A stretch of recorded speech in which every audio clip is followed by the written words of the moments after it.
रौद्र। दृश्य 1। विनाशक का तांडव। स्थान नवलोक, शहर का मुख्य औद्योगिक क्षेत्र। बड़ी बड़ी मशीनों और इमारतों पर विनाशक का हमला हुआ है। पूरा क्षेत्र जल रहा है। यह आग विनाशक ने फैलाई है। इंस्पेक्टर अदिति शर्मा अपनी तेज तर्रार और गंभीर मुद्रा में हवलदार केशव के साथ घटनास्थल पर पहुंचती है। एक विशाल धुएंधार आकृति विनाशक, उसकी आंखें लाल हैं और वह काली ऊर्जा फेंक रहा है। अदिति हेलमेट उतारते हुए, केशव, इस बार आग नहीं लगी है, लगाई गई है। यह विनाशक है। इसकी ऊर्जा रीडिंग पिछली बार से दोगुनी है। यह जानबूझकर शहर में डर फैला रहा है। केशव डर से कांपते हुए, मैडम, विनाशक का नाम सुनते ही मेरा ब्लड प्रेशर। अदिति को देखकर तुरंत खुद को संभालता है। मेरा मतलब है, मेरा क्रोध बढ़ जाता है। लेकिन उसे रोकेंगे कैसे? हमारी गोलियां उसे छू भी नहीं सकती।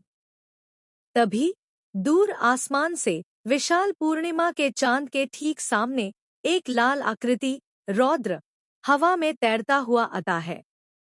वह नकाब पहने है। उसकी मुद्रा न्याय की मांग कर रही है। उसके हाथ में जलती हुई मशाल नहीं, बल्कि अग्निस्तंभ है, दिव्य नियंत्रित ऊर्जा का एक स्रोत। विनाशक जोर से दहाड़ते हुए, आ गया मेरा प्रतिद्वंद्वी। लाल कपड़े वाला नाटकबाज, नाश को कोई नहीं रोक सकता।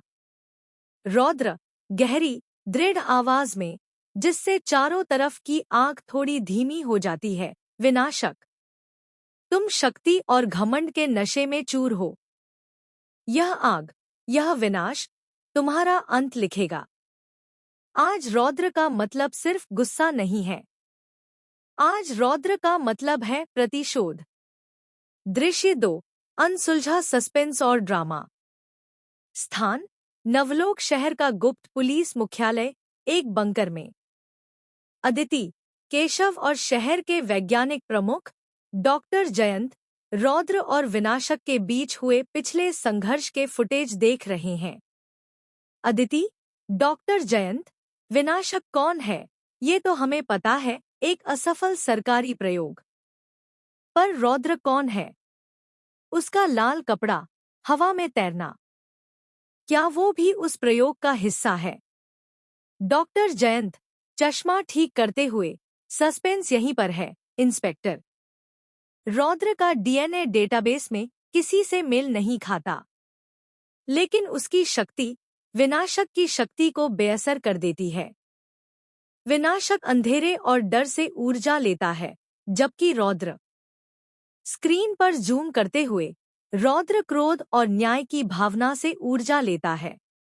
वह एक भावनात्मक शक्ति स्रोत है। केशव मूंगफली खाते हुए, मतलब मैडम, जब मुझे गुस्सा आता है तो मैं भी रौद्र बन सकता हूँ।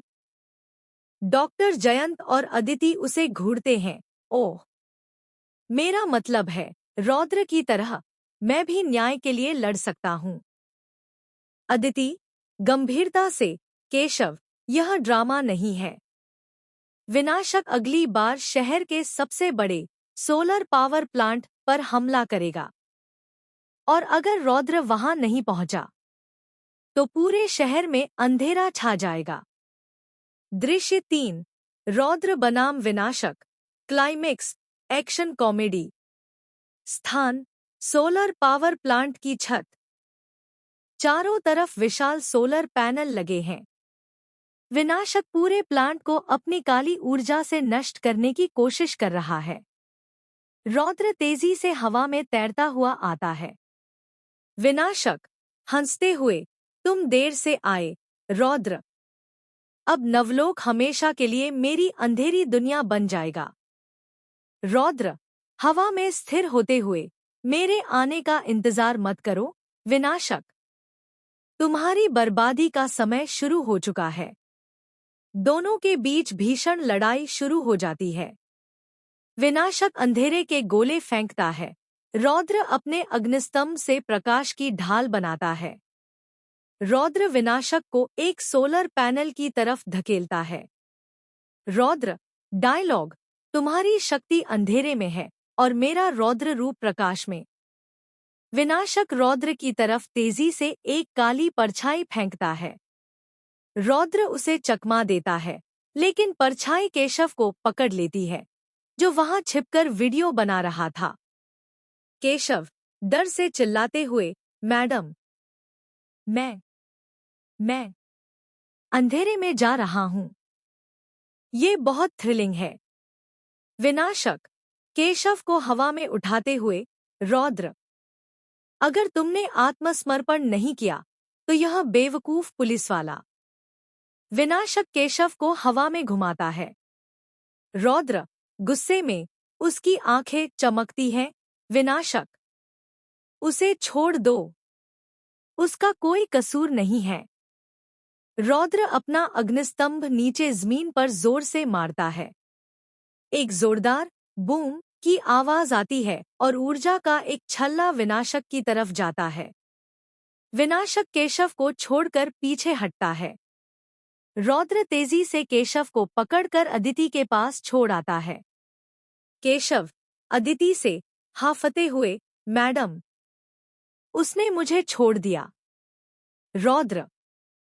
रौद्र अच्छा है, लेकिन मेरा फोन टूट गया।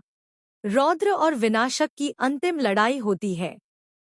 रौद्र अपनी सारी शक्ति लगाकर एक विशाल, शुद्ध प्रकाश का गोला विनाशक पर केंद्रित करता है। प्रकाश विनाशक के शरीर को तोड़ देता है। विनाशक चीखता है और एक धुएं के बादल में बदल जाता है, जो सोलर पैनलों से टकराकर गायब हो जाता है। रौद्र थका हुआ हवा में धीरे धीरे नीचे आता है।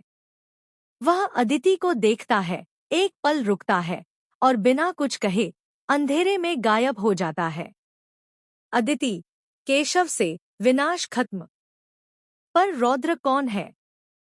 यह सस्पेंस अभी बाकी है। केशव टूटे हुए फोन को देखते हुए, मैडम, अगली बार मैं सुपरहीरो के डायलॉग्स की रिकॉर्डिंग जरूर करूंगा। निष्कर्ष, यह कहानी रौद्र को एक गुड सुपरहीरो, न्याय और अग्नि का प्रतीक, और विनाशक को एक बैड सुपरहीरो, अंधेरे और विनाश का प्रतीक के रूप में स्थापित करती है।